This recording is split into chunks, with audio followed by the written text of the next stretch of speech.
घरवाली। लालच किस हद तक आदमी पर हावी होता है, आइए देखते हैं। देख राधा, तुझे घर का सारा काम आता है, ये अच्छी बात है, लेकिन हमें ये नहीं पता था कि तू पढ़ी लिखी कम है और तेरी छोटी बहन की तो सरकारी नौकरी भी लग गई है। कैसी बात कर रही है माँ जी? सारी बात करके ही तो पापा ने शादी की थी। अब जब छोटी की सरकारी नौकरी लग गई है तो आप लोग ऐसी बात कर रहे हैं। ज्यादा बकबक मत करियो। हम लोगों को पता होता कि तेरी छोटी बहन की सरकारी नौकरी लगने वाली है तो तुझसे तो कभी शादी ना करवाते अपने होनहार बेटे की। अरे तो मुझ में क्या कमी है? वैसे भी आप लोगों ने तो उस वक्त कहा था कि आप लोगों को घरेलू लड़की चाहिए, तभी पति महेश आ जाता है।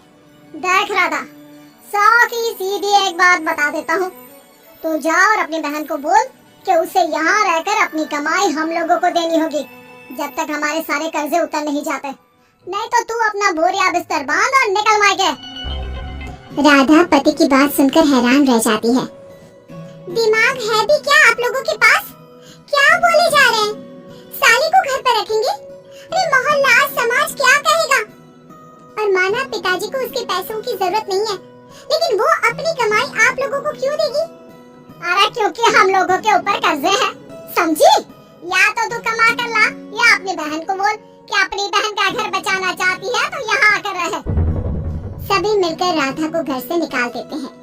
राधा भी कहाँ जाती, मायके जाकर रोने लगती है। छोटी बहन मीना कहती है, अरे क्या हो गया दीदी, कितना पैसा मांग रहे हैं? अरे अभी दे देते हैं ना, रो मत, अब तो मेरी भी नौकरी है। लेकिन राधा तो रोए ही जा रही थी। नहीं नहीं, इस बार लगता है उन लालची लोगों ने कुछ और ही डिमांड रखी है, वरना राधा इतना ना रोती। क्यों बेटी, क्या हुआ है? माँ, पिताजी, इस बार जो उन लोगों ने मांगा है ना, वो सुनकर तो आप लोगों के पैरों के नीचे से जमीन खिसक जाएगी।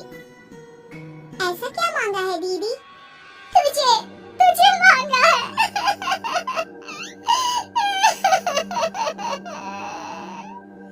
What? What nonsense? दीदी क्या बोल रही हो? समझ रही हो? हाँ, मेरी सास ये बोलकर भेजी है कि या तो मीना अपनी सारी कमाई उन लोगों को तब तक दे जब तक उन लोगों के कर्जे खत्म नहीं हो जाते, या फिर मैं मायके में जाकर रहूं। क्या मजाक बना रखा है? ऐसा होता है क्या कहीं? अरे शादी की है, कोई आलू टमाटर थोड़ी है कि अदला बदली कर लो। छोटी बहन शांत होती है। माँ पिता बड़ी को समझा रहे होते हैं और वो रोए ही जा रही थी। तभी छोटी बोलती है, पापा मैं दीदी के साथ जाऊंगी। क्या? पागल है क्या? अरे दुनिया क्या बोलेगी? माँ, वो लोग सिर्फ मेरे पैसे चाहते हैं ना। अरे वो तो वो लोग यहाँ से भी ले सकते थे छोटी, फिर वहाँ क्यों बुला रहे हैं तुझे? माँ, वो कह रहे थे कि हमें पता होता कि छोटी की सरकारी नौकरी लग जाएगी तो उसी से करवा देते उनके होनहार बेटे की शादी। हाँ, और मैं जैसे उस लपड़गंजू से शादी कर लेती। लपड़गंजू? अगर वो लपड़गंजू है तो मेरी शादी क्यों करवा दी? मैं नहीं जाने वाली वापस। अरे क्योंकि तू बेवकूफ है, तुझे जवाब देना नहीं आता। चल मेरे साथ। उन लोगों को लगता है ना साली पूरी घरवाली, तो अब देखिए साली का जलवा।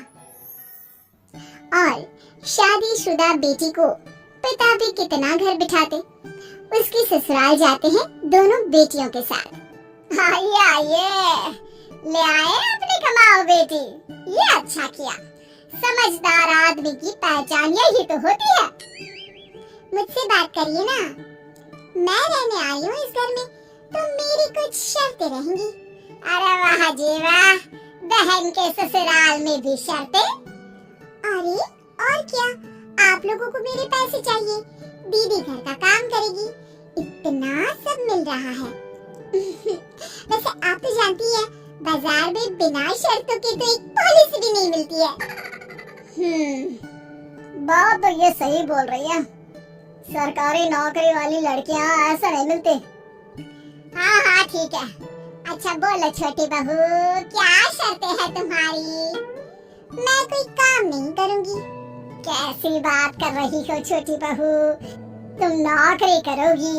अरे लाखों कमाओगी कि घर का काम करोगी? घर के कामों के लिए है ना ये बड़ी। दूसरी शर्त, मुझसे कोई बदतमीजी से या ऊंची आवाज पे बात नहीं करेगा। अरे कैसे बात कर रही हो तुम तो ख्वाबों की रानी हो। शट अप जीजाजी, साली से मजाक करना अलग बात है, लेकिन याद रहे साली बहन होती है बीवी की, और बीवी की बहन यानी आपकी बहन।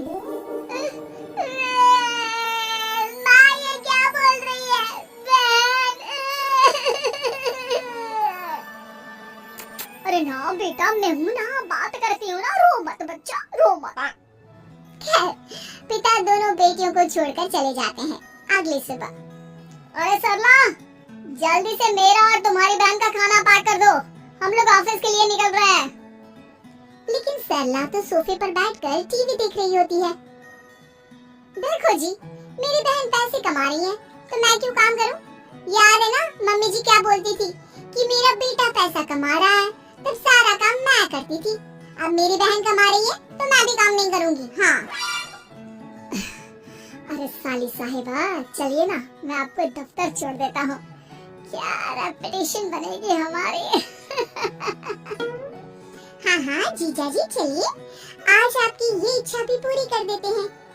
छोटी के ऑफिस में। अरे ये कौन है? तेरे जीजा जी है ना?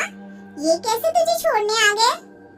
अरे वो अब ना मेरे पास ही रहती है। सभी एक दूसरे की तरफ देखने लग जाते हैं। हाँ वो क्या है ना, दीदी तो पता है घरेलू महिला है, जीजा जी के कर्जे ज्यादा है और पढ़े लिखे इतने हैं नहीं कि कुछ अच्छी कमाई कर पाए, तो हम मेरी कमाई रखते हैं। बस जैसे ही इन लोगों का कर्जा खत्म हो जाएगा मैं अपने घर चली जाऊंगी। पास खड़े जीजा जी का मुंह बन जाता है। घर आकर, छोटी तुम ये क्या बकवास कर रही थी? ये सबको बताने की क्या जरूरत थी? अरे जीजा जी, आप खुलेआम सबको ये कहे कि साली आजकल मेरे साथ रहती है तो लोग क्या सोचेंगे, आप जानते हैं ना। अरे उससे कुछ मत बोलना बेटा, चल मेरे साथ, तुझे ना बाजार का डोसा खिलाती हूँ, चल चल चल। हाँ दीदी तैयार हो जाओ, डोसा खिला रही है आंटी जी। तीनों जा रही होती है कि पास मोहल्ले की कुछ औरतें वहाँ पर जमा रहती है। अरे लाजो बहन, बहू की बहन यही रह रही है क्या? हाँ हाँ, इसे भी रख लिया है। अब आप तो जानती ही हैं कि हम लोगों का दिल कितना बड़ा है। जी, इन लोगों का दिल उतना ही बड़ा है जितना इन लोगों का कर्जा। अब बेचारी बुढ़िया का बेटा लायक तो है नहीं और बहू की बहन की सरकारी नौकरी, तो ले आए घर अपने।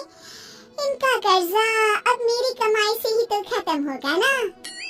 सबके सामने सास की भी बेइज्जती हो जाती है। घर आकर सास और बेटा दोनों छोटी पर बरस पड़ते हैं। बस, मैंने कहा था मुझ पर कोई नहीं चिल्लाएगा, मैं जा रही हूँ अब। अरे लेकिन, अरे जाने देना माँ, मुझे एक बात समझ में आ गई है।